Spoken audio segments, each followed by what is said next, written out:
जय गुरु जी। वीडियो को लाइक कीजिए, चैनल को सब्सक्राइब कीजिए और बेल आइकन नोटिफिकेशन को ऑन कर लीजिए ताकि जब भी नया सत्संग वीडियो गुरु जी महाराज चैनल पर अपलोड हो तो उसका नोटिफिकेशन आप तक तुरंत आ जाए और फिर आप जल्दी से चैनल पर आएँ और महाराज का दिव्य आशीर्वाद ले पाएँ, वो भी सत्संग सुनकर। जय गुरु जी। आज मैं आप सबके साथ जो सत्संग शेयर करूँगा वो हमें व्हाट्सएप के माध्यम से प्राप्त हुआ है। हमें बेहद ही अच्छा लग रहा है कि आप हमें अपनी मैजिकल जर्नी भेज रहे हैं। संगत जी ऐसे ही अपने प्यारे प्यारे सत्संग हमारे साथ शेयर करते रहें, चाहे आप हमें व्हाट्सएप पर हिंदी में टाइप करके भेजें या फिर नोटबुक में लिखकर या फिर ऑडियो रिकॉर्ड करके। हमारी आपसे सिर्फ एक छोटी सी विनती है, जब भी आप अपना नया सत्संग रिकॉर्ड करें तो उसको एक शांत वातावरण में ही रिकॉर्ड करें। संगत जी आज जो हम सत्संग सुनेंगे वो एक गुरु भक्त आंटी जी का है और आंटी जी अपनी पहचान गुप्त रखना चाहती है जो हम समझ सकते हैं। चलिए आज का ये सत्संग हम आंटी जी के बोले हुए शब्दों में ही हम सब सुनते हैं। बहुत ही अद्भुत सत्संग शेयर करा है आंटी जी ने। आज आप इस सत्संग को ध्यान से और अंत तक सुने जिससे महाराज का दिव्य आशीर्वाद आप सभी को मिल सके। आंटी जी ने जैसा सत्संग हमारे साथ शेयर करा है वैसे ही आप सबके साथ इस सत्संग के माध्यम से आज साझा करने जा रहे हैं। इसलिए आप सभी संगत सत्संग के अंत तक बने रहना और सत्संग को बहुत ध्यान से सुनना और सत्संग को बीच में ना छोड़ें, क्योंकि सत्संग सुनने वाले का भी कल्याण होता है और सत्संग करने वाले का भी। और हो सकता है जो आप आज सत्संग सुने उससे आपको भी अपने कई सवालों के जवाब मिल जाएं। चलिए सत्संग शुरू करते हैं। जय गुरु जी। जय गुरु जी। शुक्राना गुरु जी। अनंतम अनंतम शुक्राना गुरु जी। ओम नमः शिवाय। शिव जी का सहाय। ओम नमः शिव जी का सहाय। मैं गुरु जी की बेटी अंजलि मां मुंबई से बोल रही हूँ।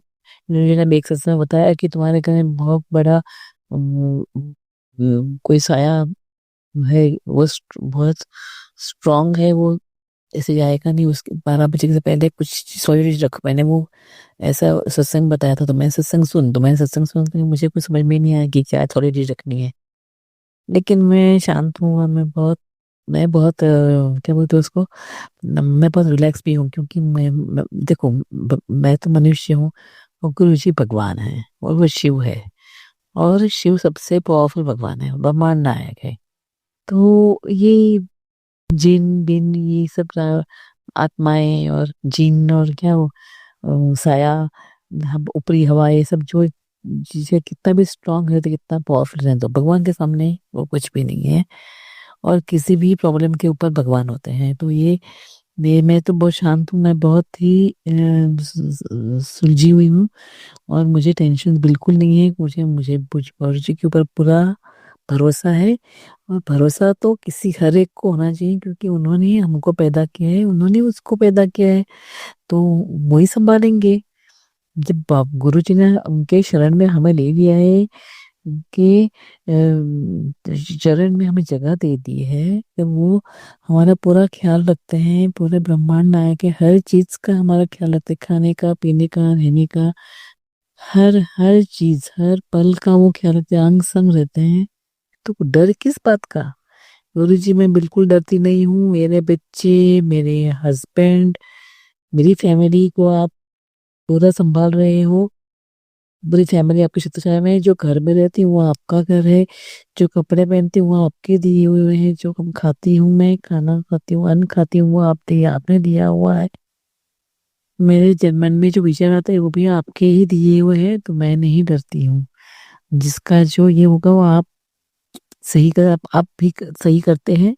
और मैं बिल्कुल डरने वाली नहीं हूँ, ना मैं इस तरह से मैं टेंशन लेती हूँ अभी, क्योंकि मैं आपको मानती हूँ। और मुझे पता है कि मेरे गुरुजी बहुत बहुत बहुत स्ट्रांग है और बहुत दयालु है। किसी भी संगत और संगत के परिवार पे वहां आँच नहीं आने देते हैं। हम उनके शरण में हैं। हम गुरुजी के से समर्पित है। पूरा परिवार में समर्पित किया है मैंने गुरुजी को। तो आपके शरण में होते हैं, मुझे किस बात का खौफ या किस बात का डर? नहीं गुरुजी, मैं नहीं डर रही हूँ। मुझे पता है आप पूरा संभाल रहे हैं, और सिर्फ मुझे ही नहीं, छोटे छोटे कीड़ी मकोड़े, पशु पक्षी, सबका ख्याल रखते हैं आप। सिर्फ हमारे नहीं, बेजुबान जानवरों का ख्याल रखते हैं। पूरी पृथ्वी, पूरा ब्रह्मांड आप चलाते हैं। तो मैं क्या चीज हूँ? मैं किस खेत की बोली हूँ? मुझे पता है गुरुजी, हम बहुत ब्लेस्ड है, आपकी बहुत कृपा है मेरे और मेरे परिवार के ऊपर, तो मैं नहीं डरती हूँ। किसी भी ऐसे ऐसे ही जो थंबनेल्स रहते हैं उसमें मैं ये सब बातें मैं सुन के मैं डरती नहीं हूँ। हाँ, मैं आप बता देते हैं तो मैं पढ़ मतलब सुन ज़रूर लेती हूँ सत्संग, लेकिन मुझे पता है कि आप हैं तो हम हैं, आप हैं तो पूरा ब्रह्मांड है। इसके लिए मैं आपकी छत्र छाया में हूँ। जय गुरु जी, शुक्राना गुरु जी, अनंतम अनंतम शुक्राना गुरु जी। आपकी छत्र छाया में ऐसे ही हमें जन्म जन्मांतर रखिए, आपकी सेवा और भक्ति दीजिए, सेवा और भक्ति करा लीजिए। जय गुरु जी, शुक्राना जी। संगत जी, अब हम एक गुरु भक्त आंटी जी का सत्संग सुनेंगे। जय गुरु जी संगत जी, मेरा नाम लेखा है और मैं दिल्ली की रहने वाली हूँ और ये मेरा पहला शुक्राना सत्संग है। वैसे तो गुरुजी ने मुझे बहुत ब्लेस किया, उन्होंने मुझे अपनी प्रेजेंस बहुत फील करवाई है, बट ये मेरा पहला सत्संग है। तो मैं इसमें अपना एक एक्सपीरियंस शेयर करना चाहूँगी जो कुछ महीने पहले का ही है। तो बेसिकली हुआ क्या था, मेरी मम्मा भी गुरुजी को बहुत मानती हैं, तो उनकी एक फ्रेंड है जिन्हें गुरुजी के बारे में इतना पता नहीं था, बट उन्हें पता था कि मेरी मम्मा गुरुजी को बहुत मानती हैं, तो उन्होंने ऐसे ही मेरी मम्मा को एक दिन बोला कि हम बड़े मंदिर चलते हैं और मेरी भाभी भी चलेंगी साथ में, हम एक गाड़ी कर लेंगे और हम सब मिलके चल सकते हैं। तो मेरी मम्मा ने बोला कि हाँ ठीक है, तो मेरी मम्मा ने मुझसे भी आके बोला कि हम बड़े मंदिर चल रहे हैं गुरुजी के, तो मैंने अपनी मम्मा को बोला कि ठीक है मम्मा, हम चलते हैं। और मेरा एक फ्रेंड है, वो भी काफ़ी टाइम से गुरुजी के बड़े मंदिर जाने की कोशिश कर रहा था, तो हम उसको भी साथ ले चलते हैं। तो मम्मा ने बोला हाँ ठीक है, ले चलते हैं। तो हम सब रेडी हो गए और हम 4 साढ़े 4 हम लोग निकल गए गुरुजी के आश्रम के लिए और हम सब आराम से गाड़ी में गए, बातचीत करते-करते हम लोग गाड़ी में गए, हम लोग उतरे गाड़ी से, जो लाइन लगती है गुरुजी के आश्रम के लिए, हम उस लाइन में भी लगे और उस दिन बहुत ज़्यादा क्राउडेड भी नहीं था, जैसे नॉर्मल जितनी भीड़ होती है उतनी ही भीड़ थी। तो हम लोग लाइन में लगे हुए थे और हम सब साथ ही थे लाइन में तो। पर जैसे ही हम गुरुजी की जो मंदिर की जो मेन एंट्रेंस है वहाँ तक हम लोग पहुँचे, तो वहाँ पे एकदम से पता नहीं क्या हुआ, बट एकदम से वहाँ पे एक वेव सी आई भीड़ की और हम सब ना अलग-अलग हो गए, मतलब हम सब तितर-बितर हो गए। हम लोग लाइन में ही थे बट हम सब अलग हो गए। मैं बिल्कुल अकेली हो गई, मेरी मम्मा पता नहीं कहाँ थी, उनकी फ्रेंड, उनकी भाभी और मेरा फ्रेंड सब अलग हो गए। बट फिर मैंने सोचा कि ठीक है कोई बात नहीं, हम सब गुरुजी की ही टेरिटरी में है, तो सबने अंदर ही जाना है, लंगर प्रसाद खाना है और फिर जब हम बाहर आएँगे तो मिल ही जाएँगे। तो मैंने ज़्यादा सोचा नहीं और मैं अंदर ही चलती चली गई लाइन में जाप करते-करते। फिर थोड़ी देर बाद वो जो मेरे साथ मेरा फ्रेंड आया था वो भी मुझे मिल ही गया लाइन में। हम अंदर गए हॉल की तरफ तक, हमने वहाँ लंगर प्रसाद खाया, बहुत टेस्टी था वो। फिर हम लोग बाहर आए, हम लोगों ने बाहर आके वेट करना शुरू किया कि मेरी मम्मा, उनकी फ्रेंड और उनकी भाभी वो आएँगी तो हम लोग उन्हें रोक लेंगे, फिर हम सब साथ हो जाएँगे।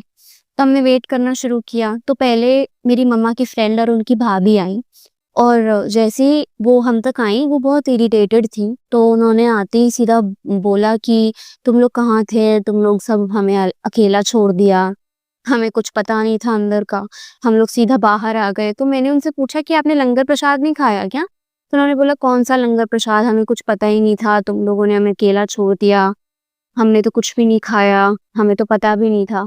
तो मुझे बहुत शॉकिंग लगी ये चीज़, क्योंकि मेरे को समझ नहीं आया कि गुरुजी के मंदिर में जो लाइन लगती है वो तो सीधा हॉल तक जाने के लिए ही लगती है, वो लाइन ही इसीलिए लगती है कि आप हॉल तक जाएँ, वहाँ जाके आप लंगर प्रसाद खाएँ और फिर आप वापस बाहर आ जाएँ। यही मेन सिस्टम है गुरुजी के मंदिर का।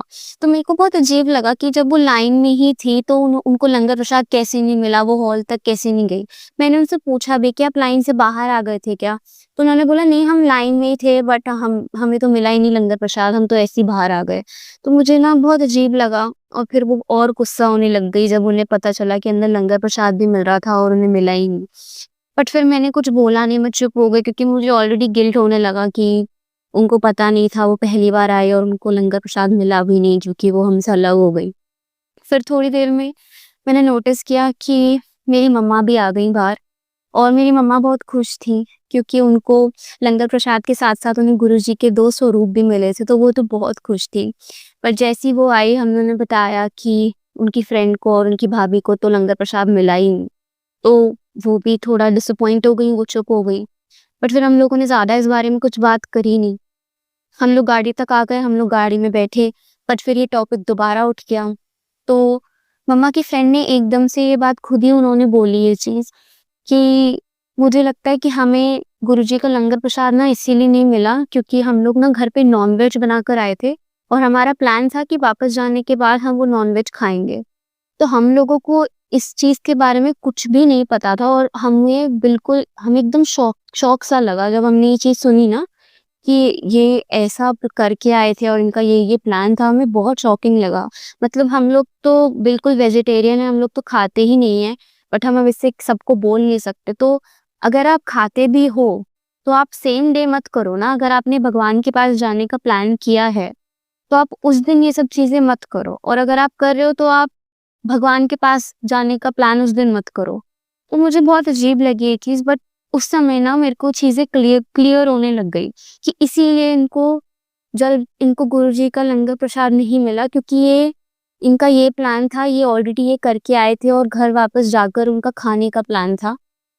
तो मेरे को सारे डॉट्स कनेक्ट होने लगे, जो भी डाउट्स थे वो क्लियर होने लग गए और इससे मुझे सिर्फ एक ही चीज़ में और ज़्यादा मेरा फेथ फर्म हो गया कि जो गुरुजी की प्रेज़ेंस है ना, वो सुप्रीम है। आप कुछ गलत करोगे, आप कुछ सही करोगे, आपको उस चीज़ पे गुरुजी का जवाब मिलेगा ही मिलेगा। चाहे गुरुजी एग्री करे आपके डिसीजन से या डिसएग्री करे, आपको उनकी प्रेज़ेंस का एहसास हो ही जाएगा। तो हम मुझे नहीं लगता कि हम में से किसी को भी हमें ऐसा करना चाहिए कि हम बड़े मंदिर जाकर वहाँ पे गुरुजी की हम प्रेज़ेंस को टेस्ट करें, उनकी टेरिटरी में जाकर। बट उस दिन मेरे को ये चीज़ ना एकदम क्लियर हो गई और मेरे को समझ आ गया कि क्यों उनको लंगर प्रसाद नहीं मिला। तो बस मैंने अपना ये एक्सपीरियंस इसीलिए शेयर किया क्योंकि मैं बस ये बताना चाहती थी कि उस पर्टिकुलर इंसिडेंट से मेरा जो फेथ है गुरुजी की प्रेजेंस में वो और ज़्यादा स्ट्रॉन्ग हो गया कि गुरुजी हैं, वो हर चीज़ पे रिवर्ट करते हैं। आप जो भी करते हो, सही या गलत, हर चीज़ पे आपको उनका एक रिप्लाई, एक उनका आंसर, उनकी प्रेजेंस आपको मिलेगी ही मिलेगी। और मैं उनकी प्रेजेंस के लिए बहुत ज़्यादा थैंकफुल हूँ, ग्रेटफुल हूँ और इस चीज़ के लिए शुक्राना। Guruji, thank you Guruji, I love you Gurupa. आपने मुझे बहुत ब्लेस किया है। आप हर समय मेरे साथ खड़े रहे हो। मेरे ज़्यादा कोई दोस्त नहीं है, तो गुरुजी मेरे दोस्त बन के भी इन्होंने हर एक मेरी चीज़ सुनी है, हर एक चीज़ का ख़्याल रखा है। उन्होंने कभी मुझे अकेला फ़ील नहीं होने दिया है। तो मैं बहुत ज़्यादा ब्लेसेड फ़ील करती हूँ। और दूसरा मेरा कनेक्शन एक मेरा पर्सनल बायस की वज़ह से भी है गुरुजी के साथ क्योंकि गुरुजी मेरे नाना जी जैसे दिखते हैं और मैंने अपने नाना जी को बस फ़ोटोज़ में देखा है क्योंकि मेरे पैदा होने से पहले ही मेरे नाना जी जा चुके थे। तो गुरुजी की प्रेज़ेंस ना मेरे को ऐसा लगता है कि जैसे मेरे नाना जी मेरे से इंटरैक्ट कर रहे हैं। मेरे पास शब्द नहीं है गुरुजी की प्रेज़ेंस जताने के लिए, उनका इम्पैक्ट जो मेरी लाइफ में है वो जताने के लिए। मैं बस बहुत ज़्यादा ग्रेटफुल हूँ, थैंकफुल हूँ कि गुरुजी ने मुझे अपनी संगत के रूप में सेलेक्ट किया, चूज़ किया और बस यही मेरा पहला शुक्राना सत्संग है। जय गुरुजी। और मैं इस सत्संग को विराम देना चाहूँगी गुरुजी के मंत्र के साथ।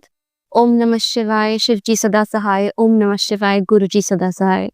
संगत जी, अब हम एक गुरु भक्त आंटी जी का सत्संग सुनेंगे। जय जी, शुक्राना गुरुजी। आपका अनंत अनंत कोटि बारंबार शुक्राना मेरे गुरु बाजी महाराज। संगत जी, जय गुरुजी। आज मैं अपना छोटा सा शुक्राना सत्संग शेयर करना चाहती हूँ गुरुता के मंत्र जाप से। नमः शिवाय, शिव जी सदा सहाय। ओम नमः शिवाय, गुरुजी सदा सहाय।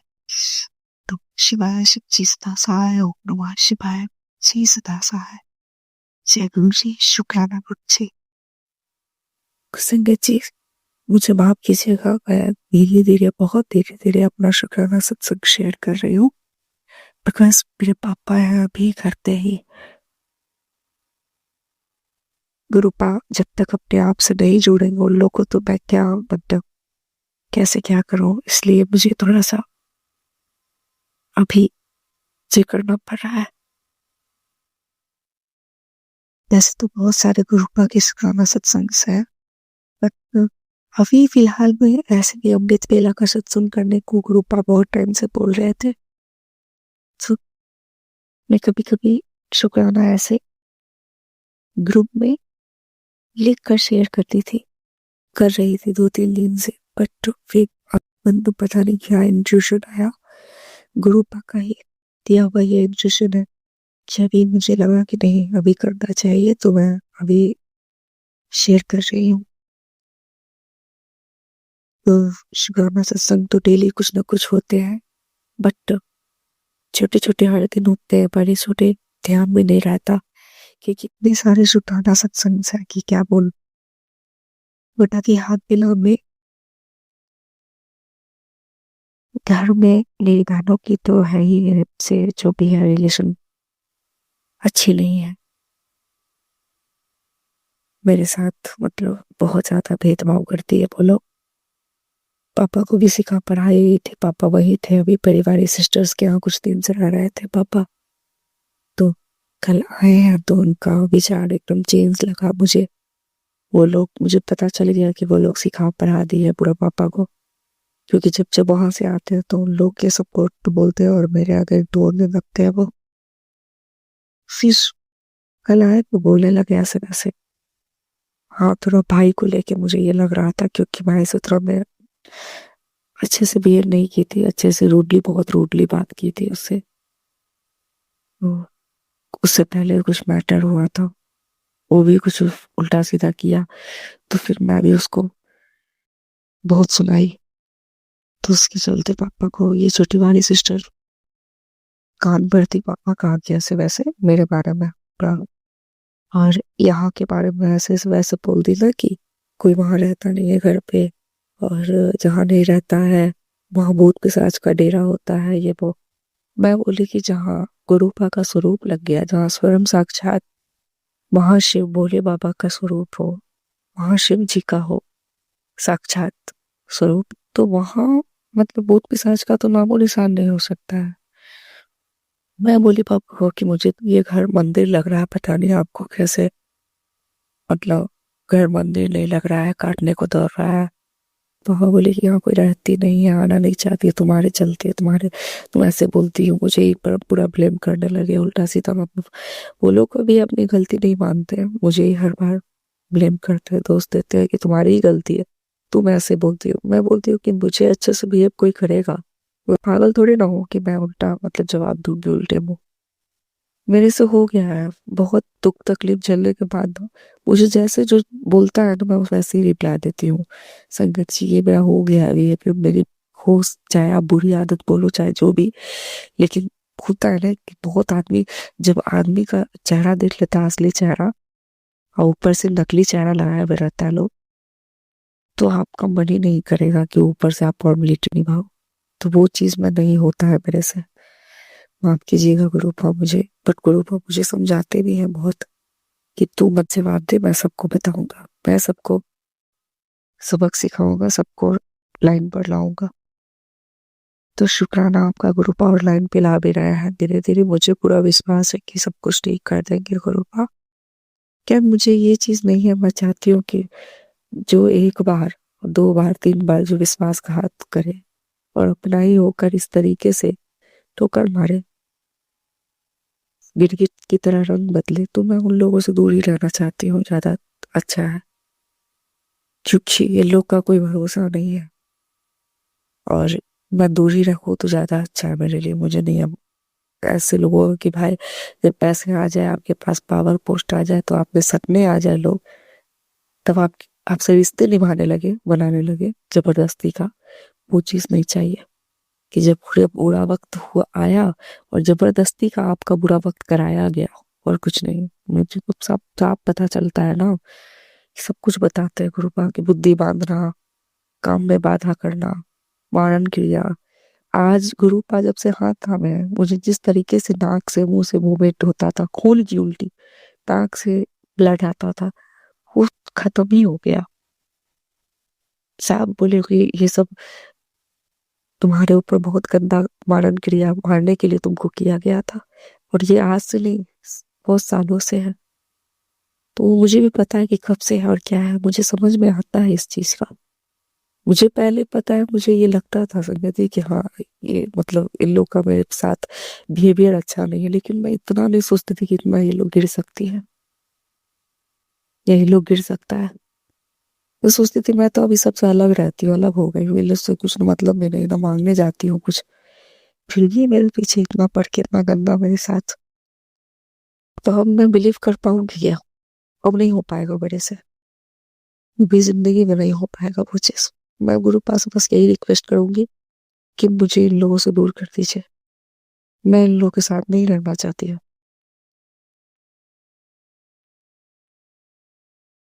पापा का क्या है, पापा बोलते ही है कि जैसे तुम बेटी हो वैसे वो भी मेरी बेटी है, जानती हो, इधर का उधर, मतलब एक होता नहीं है, क्योंकि अब भाई उनकी बेटी है, वो लोग भी, संतान तो सब बराबर ही होता है ना। मुझे अब इन पर भी भरोसा नहीं होता है। आज मेरे से बात सारा लेके और फिर उधर वो लोग जो थोड़ा सा बोली बोल देगी, कुछ खिला देती है, और मतलब अच्छा से बोल देती है, बस ये सारा उगल देता है बात, कि नहीं तुम गलत मायनिया बैठा ली हो, ऐसा थोड़ी ना करती है। फिर से वही सब शुरू हो गए बोलना, नहीं तुम मन में बैठा ली हो, ये हो वो। तो मैं गुरु जी से यही रिक्वेस्ट करती हूँ कि जब यही चीज है भाई, तो ये मैं अब जिंदगी में अब नहीं सुनना चाहती हूँ, कि पापा का भी है, वो जब तक रहेंगे धरती पर तो मुझे यही चीज सुनाते रहेंगे हो, कि तुम्हारे मन में बैठ गया है, मतलब उनका लेक्चर तो चलते रहता है कि कोई तुम्हारे साथ ऐसा नहीं करती है, तुम्हारे मन में बैठ गया भाई, यहाँ तुम नेगेटिविटी बैठा ली उन लोगों के प्रति। भाई मैं दूध पीती बच्ची नहीं ना हूँ, मैं भी दुनिया देखी हूँ। 7 साल 8 साल तो 8 साल से अकेले ही गुजारी हूँ। उसके पहले भी मम्मी जब एक्सपायर की थी, उसके बाद भी अकेला सब कर दिया था मुझे, अकेले ही रहती थी, घर में रहकर भी अकेली थी, और नहीं हटती तो ये सब खत्म कर देता। उसी समय सुसाइड करने पे मजबूर कर दिया था, एक बार तो अटेम्प्ट भी की थी उसी समय। तो मैं भुक्त भोगी हूँ ना इन सब चीजों की। अपना सेल्फ रिस्पेक्ट सबको प्यारा होता है, अपना सेल्फ रिस्पेक्ट गवा के और किसी का चापलूसी करना, वो चीज मेरे से जिंदगी में नहीं हो सकता है अब।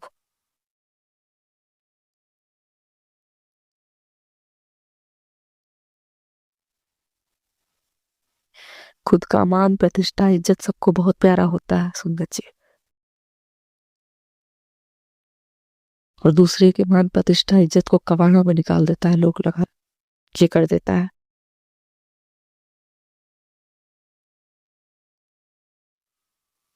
आज पापा को कल रिजल्ट दिखाई, वो वाला स्टेट वाला, वो तो फर्स्ट फेज वाला 9th 10th वाला बीपीएससी वाला निकला था, तो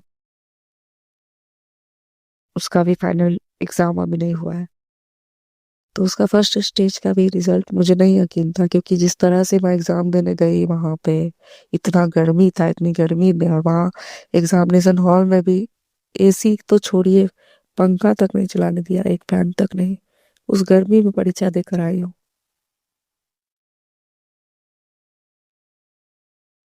जब हो जाता है ना कुछ भी, या जैसे मेरी जो बीमारी थी अब वो नहीं हो रही है, तो सब लोग बोलेगा कि यहाँ सबसे मेन पापा का, कि मेरी चलते तो ठीक हो गया।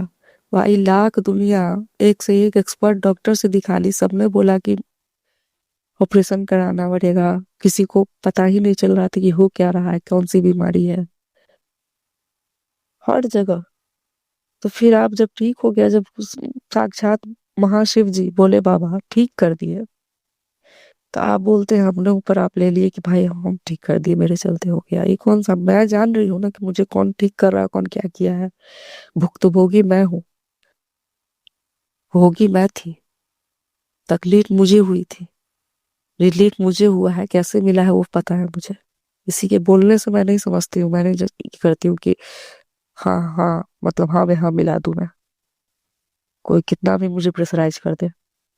आज एग्जाम का रिजल्ट हो गया तो भाई आप, पता भी नहीं था आपको, जब हो गया तो बोलते हैं मैं हम ही तो गए थे दिलाने के लिए, हम उतना किए थे, ये किए थे, वो किए थे। भाई हर माँ बाप का, देखिए मैं ये नहीं बोलती हूँ कि बेटा बेटी का फर्ज नहीं होता, लेकिन हर माँ बाप का भी फर्ज होता है बेटा बेटी के लिए करना। आज मेरे लिए करते, क्या उन लोग के लिए नहीं किए हैं?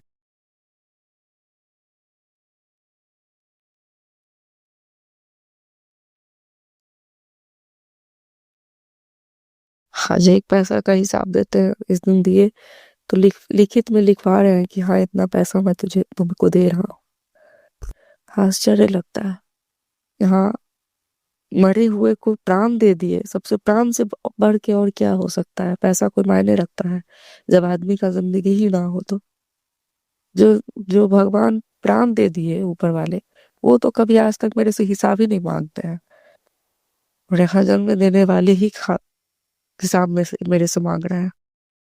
क्या बोलूं मैं? परिवार मुझे लगता नहीं आज तक न लगा है। परिवार तब लगा था जब माँ थी, वो कभी एक किसी चीज का ना अपना, न दूध का कर्ज उसका ना अदा कर सकता और ना मांगती है अपने उसका हिसाब माँ। उसका प्यार अलग ही होता है, निस्वार्थ भावना का प्यार होता है।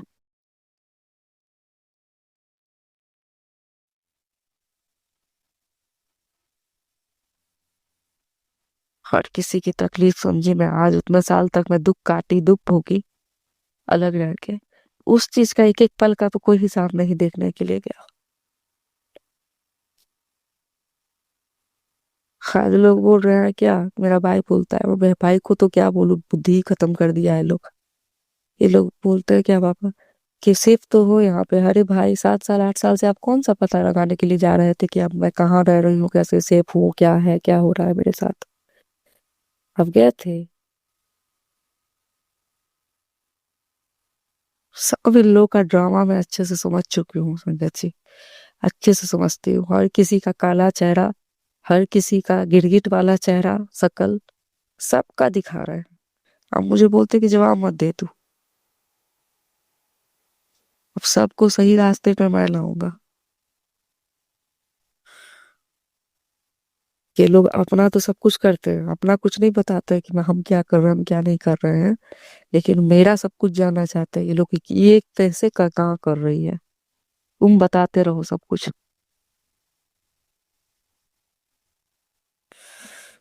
मैं इन लोग से इतना दूर चली जाना चाहती हूँ ना संजय जी, कि मैं कभी भी जिंदगी में नहीं चाहती कि इन लोग का चेहरा देखना पड़े। बस इतना प्रार्थना करूंगी गुरु पास से कि इतना मुझे उस लायक बना दे कि मुझे किसी के आगे भी नहीं हाथ फैलाना पड़े, चाहे वो मेरा बाप खुद का जन्म देने वाला क्यों ना हो। हर किसी का देखा है मैंने, सुना। जब आदमी का अंतरात्मा रोता है ना, आज बोलते हैं क्या कि तुम ऐसे गालियां देती हो, तुम ऐसे बोलती हो, फ्रस्ट्रेशन में आदमी क्या बोलेगा?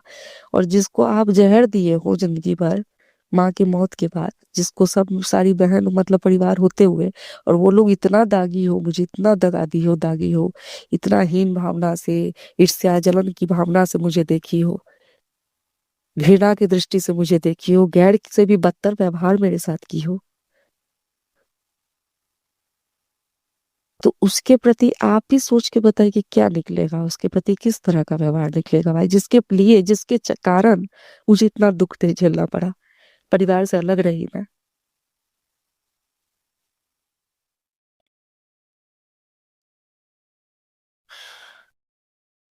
लोग अपना कृत भूल जाते हैं, लेकिन सामने वाला जरा सा भी बोल देता है ना तो उसको जहर लगने लगता है, और वो भी सच्चाई सबको कड़वा ही लगता है ना।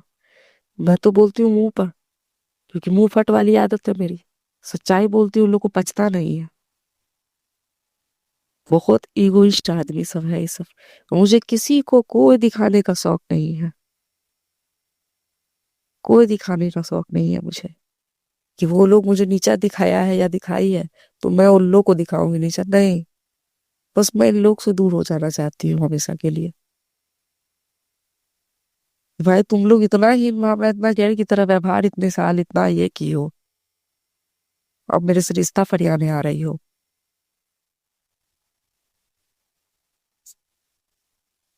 पैसा है तो सब कुछ है, रिश्ता भी होने लगता है, बनने लगता है। सब लोग जो बुरे वक्त में साथ छोड़ के भाग जाते हैं पीछा छुड़ा के, वो लोग आने लगते हैं जब सुनते हैं कि हाँ यहाँ हो गया, वहां हो गया, दिस दैट, पैसा उसा आने लगा है, पोस्ट हो गया, मिल गया, बस सब लोग रिश्ता बनाने लगेंगे। जो लोग दूर के भी रहेंगे ना, वो लोग भी आएंगे आपसे रिश्ता बनाने के लिए। उस तरह का रिश्ता मुझे नहीं चाहिए, दूरी से सलाम नमस्ते।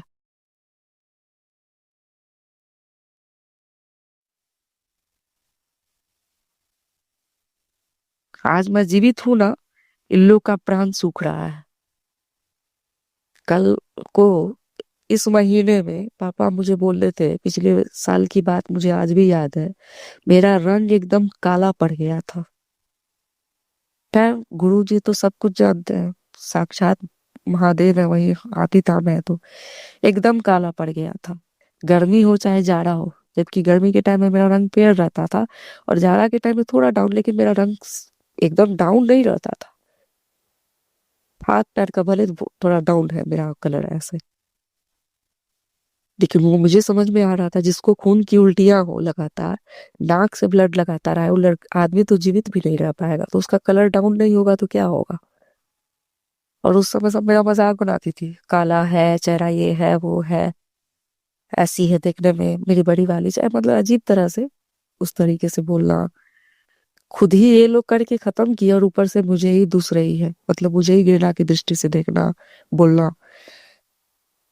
आज जो मैं जीवित हूँ, खून की उल्टियां बंद हो गई है, नाक से ब्लड नहीं आ रहा है एक बूंद भी, रंग चेहरे का रंगत साफ हो गया है पहले से, तो इन लोग को तिलमिलाहट होता है कि कैसे ये जीवित है, कैसे इतना करने के बाद, होने के बाद भी कैसे ये खड़ी हो गई उठ के फिर से, कैसे टक्कर दे रही है, कैसे सामना कर रही है दुनिया का।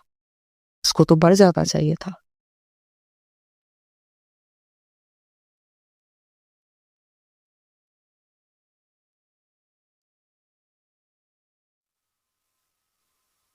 परिवार से मेरा मोह एकदम हट चुका है, एकदम हट चुका है। भाई जो सपोर्ट में था, सपोर्ट का क्या मैं बोलूं, मुझे किसी का सपोर्ट नहीं चाहिए। प्यार की बात कर रही हूँ जहां तक, बहन तो सब बहन की वैसी ही, जितनी बहनों की संख्या सब वो वैसी ही है। फादर का है कि भाई, अब एक बेटा बेटी, एक बेटी को थोड़ी ना हम मानेंगे, उनके लिए तो हर बेटा बेटी अब बोलते हैं बराबर है, तो हाँ सही बात है। मेरे लिए थोड़ी ना उनका प्यार, हाँ भाई को था, मेरे से लगाव था, उसको भी मेरे अगेंस्ट भड़का दी। उसका भी देखती हूँ अब खैर, मैं अगर चाहूंगी भी उसका अच्छा करने के लिए सोचती हूँ, तो चल देगा तो मैं है नहीं मेरा, क्योंकि साफ बोलती है हम लोग करते हैं, हम लोग चलाएंगे, हम लोग देखेंगे, हम लोग उसको। मैं समझ चुकी हूँ कि अब उन लोग के माथे से, उन लोग के जो दिमाग से चलेगा वो, मेरे बोलने से, या अब वो जो है ना फॉर्मेलिटी वाला वो चीज रिश्ता, मुझे लगता है कि भाई खाली बोल देने के लिए, नाम के लिए भाई, तो उस तरीके से मैं रिश्ता नहीं निभाना चाहती हूँ। रिश्ता हो तो दिल से आत्मा से होना चाहिए। जरूरी नहीं है कि आपका खून का रिश्ता हो किसी के साथ वही रिश्ता रिश्ता होता है। मतलब ज्यादातर आप देखिए ना केस, चाहे वो महाभारत हो, चाहे रामायण हो, चाहे जो भी है, ब्लड रिलेशन ही सबका दगा दिया है। चाहे वो बाली सुग्रीव का देखिए आप कहानी, चाहे आप किसी का भी निकाल के देख लीजिए, बात करते हैं लोग ब्लड रिलेशन का।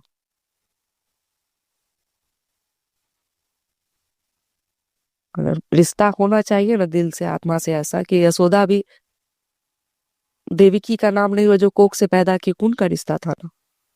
आज नाम लेते तो यशोदा के नंद लाला, पाली थी, ब्लड रिलेशन था क्या उसका, उनका।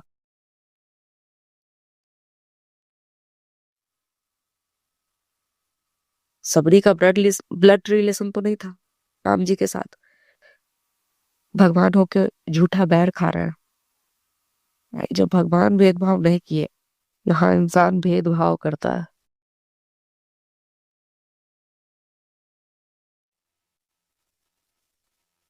मुझे अब किसी से कोई शिकवा शिकायत नहीं है।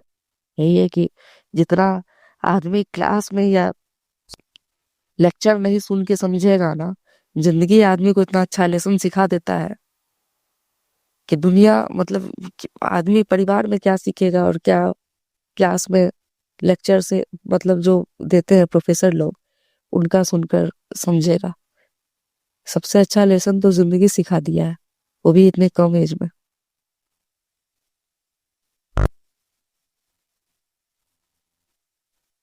और अंतम शुक्राना करना चाहूंगी गुरु जी का, जो मतलब बोलते हैं कि मैं तेरा प्यार हूँ, मैं तेरा परम पिता परमेश्वर हूँ। इंसान की नीयत डोल सकती है, अब एक बार भगवान की का हाथ जब पड़ गया, साक्षात महाशिव का, महाकाल का, मैं समझ सकती हूँ उस शक्ति को। चाहे कोई भी मजाक बना ले, चाहे मुझे पागल समझे, चाहे जो करे, मुझे किसी से कोई फर्क नहीं पड़ता है। अब मुझे किसी को यकीन ना दिलाना है, ना मुझे किसी को सबूत या साबित करना है कुछ। मैं समझ रही हूँ ना कि क्या मेरे साथ मेडिकल हुआ है और क्या हो रहा है। तो इंसान की नीयत चेंज हो सकती है, भगवान की नहीं। गुरु जी नहीं मेरा साथ छोड़ सकते हैं। धरती पर जो माँ बाप होते हैं ना, भाई बहन, वो तो भाई जन्म लेता आदमी अकेला आता है, अकेला जाता है धरती से। अपना कर्म करता है, अपना कर्म भोगता है, कर्म का फल, और जाता है आदमी ऊपर, अपना कर्म का फल भोगता है ऊपर भी जाने के बाद। ना कोई किसी को लेके किसी के साथ आया है, ना कोई किसी के साथ जाएगा, ना कुछ लेके आया है, ना कुछ लेके जाएगा। सबसे बड़ा ईश्वर परम पिता परमेश्वर जो ऊपर से भेजने वाले हैं, जब उन्हीं का हाथ है सर पे, तो मैं किसी से अब मुझे क्या, ना कोई एक्सपेक्टेशन है और ना कोई कुछ भी है मेरा, मुझे किसी का से भी अब इससे बढ़ के और मुझे कोई कुछ नहीं चाहिए। सही बात है, जो भक्त होता है उसी का टेस्ट भी उसी का लिया जाता है।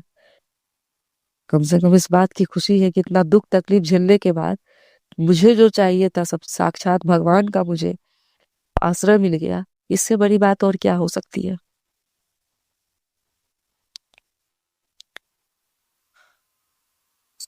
और जब उनका सर पे हाथ है, तो भाई अब मुझे कोई नहीं हरा सकता है। चाहे वो मौत हो, चाहे जो भी हो। हाँ, बस इतना चाहूंगी कि जब मेरी मौत हो, तो गुरु जी अपने चरण में स्थान दे, वही आए लेने के लिए। उन्हीं के चरण में स्थान मिले मुझे, साक्षात महाशिव जी के। अब दूसरा जन्म नहीं चाहती हूँ मनुष्य कोटि में। बहुत बहुत ज्यादा फरेबी है ये दुनिया। यहाँ अपने ही छल कपटी है, तो बाहर वालों की बात ही अलग है। सीधा मोक्ष मिल जाए, साफ मैं समझ रही हूँ कि गुरु पा का हाथ आया है सर पे, इसका मतलब है कि मुझे मोक्ष की प्राप्ति होगी। अब नहीं चाहिए, मैं यही चीज कामना भी कर रही थी, बहुत टाइम से नवरात्रा भी करती थी, तो कि अब जीवन मृत्यु का जो ये चीज जो चल रहा है ना, इस चीज से मुझे मुक्ति मिल जाए। इस जन्म में कुछ अच्छा काम करके जाऊं, मेरे हाथ से हो जाए, ये मेरा आखिरी जन्म है।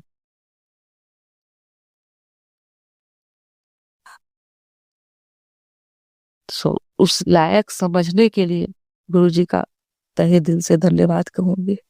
जितना शुक्राना करूं उतना कम है। क्या शुक्राना करूं, सब कुछ तो उन्हीं का दिया हुआ है। तेरा तुझको अर्पण क्या लागे मेरा। जो हम अर्पण अर्पित करते हैं भगवान को, उनके चरणों में, वो भी तो उन्हीं का दिया हुआ है। ये फूल पेड़ पौधा, ये प्रकृति, सब कुछ तो उन्हीं का है। किस चीज पे गुमान करता है इंसान। शरीर भी अपना नहीं है, ये आत्मा भी परमेश्वर में चला जाता है।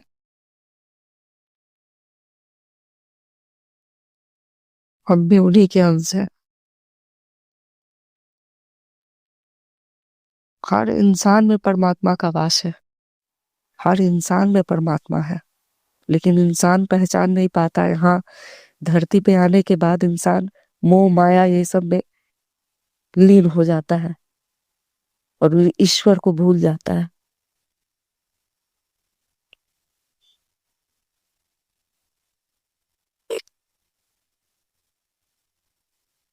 जिस दिन इस चीज को आदमी याद कर ले कि हमको किस चीज के लिए धरती पर भेजा गया है, उस ईश्वर ने किस चीज के लिए परमपिता ने भेजा है इस धरती पर, हम यहाँ क्या कर रहे हैं वो माया में फंस कर, उस दिन से उसका तकलीफ ही खत्म हो जाएगा।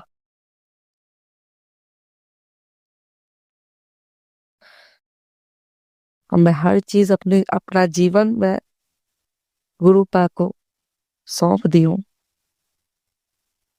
अब जैसा वो चाहे वैसा चलाए, जैसा चाहे जैसा वैसा करे, क्योंकि अब ये जिंदगी मेरी है नहीं, उनकी अमानत है। क्योंकि बोलते हैं ना कि सबने तो मुझे खत्म कर दिया था, दोबारा जिंदगी अगर उन्होंने दिया है तो अब वही ना जानेंगे कि क्या करना है, क्या मेरे हाथ से करवाना है उनको। कुछ सोच समझ के ही दिए होंगे दोबारा जिंदगी।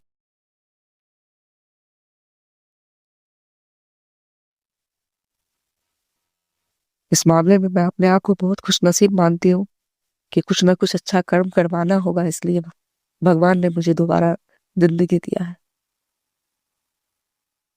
कि कुछ लोक कल्याण के काम में आऊं।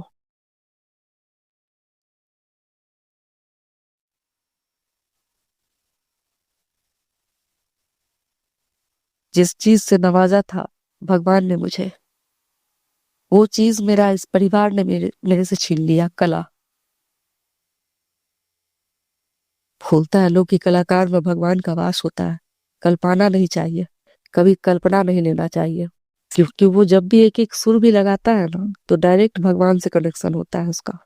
जब 4 वेद में एक वेद में पूरा संगीत के बारे में ही है, तो कुछ सोच समझ के ही ना संगीत को भगवान ने ये किया है, बनाया है। और उस चीज से नवाजा था मुझे, और इन लोगों ने उस चीज को मेरे अंदर से निकालने की पूरी कोशिश की। आज मैं इतना ही अपना शुक्राना सत्संग शेयर करूंगी। अंत में मैं बस एक चीज बोलना चाहूंगी 4 लाइन में। अब सौंप दिया इस जीवन का हर भार तुम्हारे हाथों में, है जीत तुम्हारे हाथों में, अब है हार तुम्हारे हाथों में। जिमे तुझमें है एक फर्क, मैं नर हूं तुम हो नारायण, मैं हूं संसार के हाथों में और ये संसार तुम्हारे हाथों में। जय गुरु जी, शुक्राना गुरु जी। संगत जी, अब हम एक गुरु भक्त आंटी जी का सत्संग सुनेंगे। जय गुरु जी, जय गुरु जी। संगत जी, गुरु जी के चरणों में मेरा कोटि कोटि नमन। संगत जी, आज मैं अपना शुक्राना सत्संग शेयर कर रही हूँ। मैं गुरु जी की बेटी मीना नजफगढ़ से। गुरु जी ने मेरे सारे त्योहार, नवरात्रे हो, दिवाली होई, सब बहुत अच्छे तरीके से मनवाए हैं। नवरात्रों में तो मैंने जब 9 नवरात्रि व्रत रखे थे, मैंने अखंड ज्योत जलाई थी। तो मैंने कभी एक दिन तो मैंने सोचा कि मैं अलार्म लगा के सोती हूँ कि अलार्म से उठूंगी, लेकिन गुरुजी की ऐसी कृपा हुई कि जब भी मुझे ज्योत को देखने के लिए उठना पड़ता था तो गुरुजी मुझे अपने आप ही जगा देते थे। मैंने कभी भी पूरी नवरात्रों में अलार्म नहीं लगाया, और अपने आप ही जैसे ही ज्योत में थोड़ा सा घी कम होता था वैसे गुरुजी मेरे को अपने आप ही उठाते देते। मैं ज्योत को देखती थी, फिर सो जाती थी, फिर थोड़ी देर में उठती थी, ज्योत को देखती थी, फिर सो जाती थी। तो मेरे पूरे नवरात्रे गुरुजी की कृपा से बहुत ही अच्छे गए। आज ये करवा चौथ पे मैं कंफ्यूज थी संगत जी कि मैं क्या पहनूं क्या नहीं पहनूं, कि करवा चौथ तो साल का एक त्योहार आता है और आपको सबको पता ही है कि उसमें कि लेडीज सोचते पता नहीं हम कितना तैयार हुए और कितनी अच्छे अच्छे कपड़े पहने। तो मैं खुद ही कंफ्यूज थी कि मेरे पास 2 साड़ी थी। तो मैं सोचती थी कि एक साड़ी मैंने अपने देवर की शादी के लिए ली थी, नहीं तो मैं ये सोचती थी कि मैं वो अपने देवर की शादी में ही पहनूंगी। लेकिन फिर मैं सोचती मैं होली पे साड़ी कौन सी पहनूं, करवे पे कौन सी पहनूं, मैं कंफ्यूज हो गई। तो मैंने कहा गुरुजी जैसे आपकी इच्छा हो वैसे आप कर लेना। तो मैं जब करवा चौथ वाले दिन मेरी मदर इन लॉ ने मुझे नीचे अपने रूम में बुलाया दोपहर 11-12 बजे से, और कहती हैं कि ये ले तेरी साड़ी, जैसे सरगी देते हैं सारा सामान देती है मेरी मदर इन लॉ मुझे। तो मेरे को दी और कहने लगी कि ये साड़ी आज ज़रूर पहनना, अच्छा होता है। तो गुरुजी की कृपा से फिर मैंने वो साड़ी थोड़ी देर के लिए पहन ली और फिर मैंने अपना त्योहार बहुत अच्छी तरीके से मनाया। मुझे गुरुजी मैसेज देते थे कि तुझे मैं अपने मंदिर, बड़े मंदिर बुलाऊंगा और मैं तुझे अपना लंगर चखाऊंगा। तो मैं ये सोचती थी कि मैं तो जा ही नहीं सकती, क्योंकि मैं जब भी अपने अंकल जी से कहती थी मंदिर जाने के लिए, वो हमेशा ही टाल-मटोल कर जाते थे, क्योंकि उनको गुरुजी के ऊपर विश्वास नहीं है। मैंने उनसे कई बार कहने की कोशिश भी करी, लेकिन वो मानते ही नहीं है।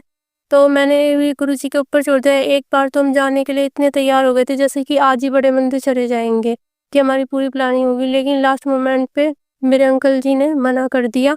तो जब से मेरा यूँ हो गया कि मैं शायद कभी बड़े मंदिर जा ही नहीं पाऊँगी, तो मैं हमेशा गुरुपा से यूँ कहती थी कि गुरुपा, कि जब भी मैं बड़े मंदिर आऊँ, तो अपनी फैमिली के साथ आऊँ, अपने हस्बैंड के साथ आऊँ, मतलब अपने अंकल जी के साथ आऊँ। लेकिन गुरुपा को कुछ और ही मंज़ूर था। तो दिवाली से पहले गुरुपा ने मेरे को मैसेज दिया कि मैं तुझे अपने बड़े मंदिर बुलाऊँगा और अपना लंगर चखाऊँगा। तो मैं सोचती थी गुरुपा मैं तो आ ही नहीं सकती, ये मैसेज मेरे लिए नहीं है, मैंने इग्नोर कर दिया। तो फिर मैं दिवाली के बाद भैया दूज पे अपने घर गई, अपने मायके गई। मेरे भाई का जन्मदिन था, तो वहाँ पे उसने उस दिन अपने भैया दूज के अगले दिन उसका जन्मदिन था 4 नवंबर का, तो उसने अपने घर में कथा हवन का आयोजन करा था। तो उन्होंने कहा था कि चलो बहनों को भी एक दिन के लिए रोक लूँगा, कि हम सब मिलके कथा वगैरह कर लेंगे। मैंने भी अपनी मदर इन लॉ से कह के, और वैसे मेरी मदर इन लॉ की तबीयत ख़राब रहती है, फिर भी मैं चली गई। मैंने कहा चलो कोई नहीं मम्मी, एक दिन के लिए चले जाते हैं, फिर तो मैं आ ही जाऊँगी।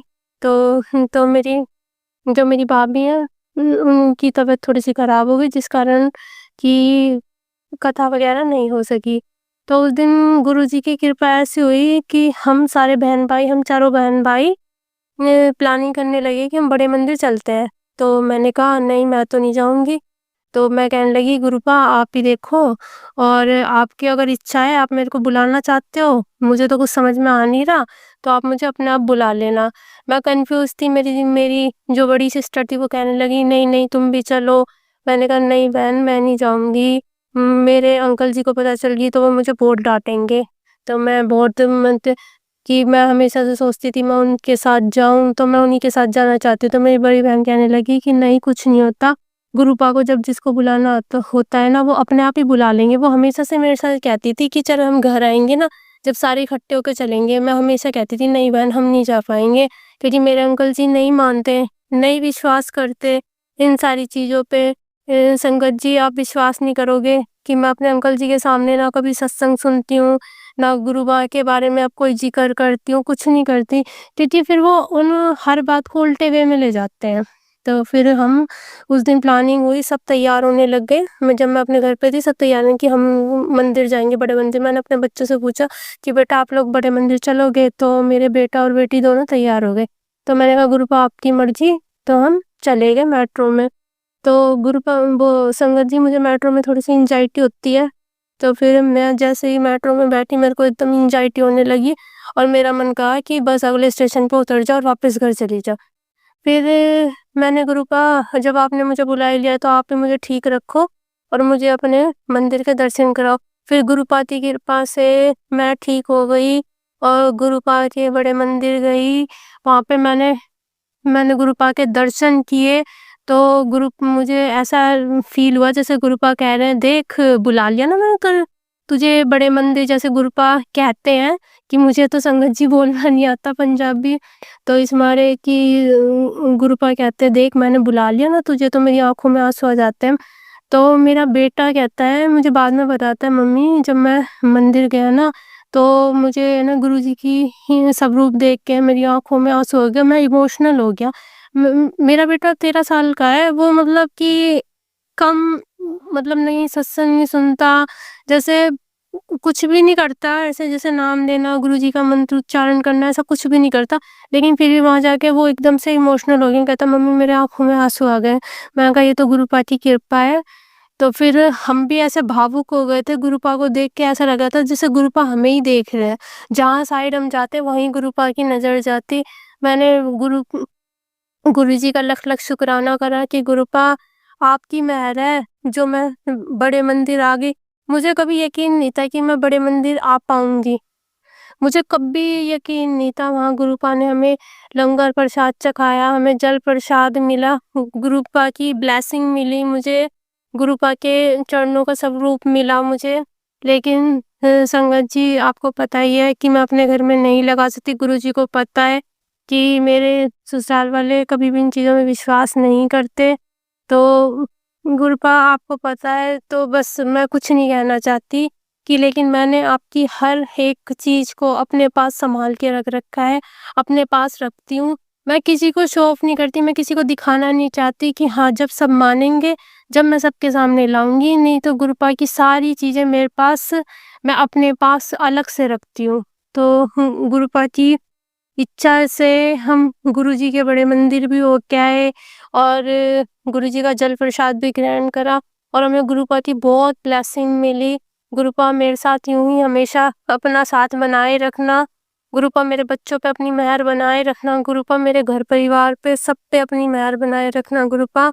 कि मैं और संगत जी, मैं अभी और कुछ भी सत्संग शेयर करती, लेकिन अभी मेरी मदर इन लॉ ठीक नहीं है, वो अभी हॉस्पिटल में है, उनकी तबीयत ठीक नहीं है उनका।